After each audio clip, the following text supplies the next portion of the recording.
মই গৰু মানে কালি সন্ধিয়া টাইমত জংঘলৰ পৰা আনি পেলাই বান্ধি থৈছো। গোহালিত বান্ধি থৈ দিছে আৰু দানা চানা খুৱাই বঢ়িয়াকৈ বান্ধি থৈ দিছে আৰু নাই। আৰু আমি 11টা বজালৈকে ৰাতি টোপনি যোৱা নাই।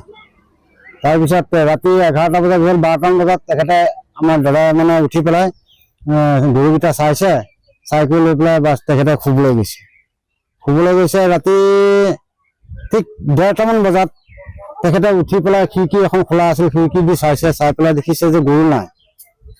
তেখেতে হুলস্থুল কৰিছে আৰু তেখেতৰ পিতেককো মাতিছে, বোৱাৰীকক মাতি কৈছে যে আমাৰ গৰু নাইকিয়া, গৰু চুৰ হ'ল। তাৰপিছত দৌৰি ওলাই আহিছে চব, আৰু গাঁৱৰ মানুহ ওলাই আহিলে, আহি পেলাই পালেহি সঁচাকৈ গৰু 3টাকৈ গৰু নাই। 2টা দমৰা গৰু, এজনী গাই গৰুজনী পোৱালি আছে, পোৱালিটো থৈ আহিছে আৰু মানে গৰুজনী লৈ গুচি আহিছে। আৰু ৰাতি 3টা বজাৰ পৰা আমি বিচাৰি ফুৰিছোঁ, গৰু পোৱা নাই।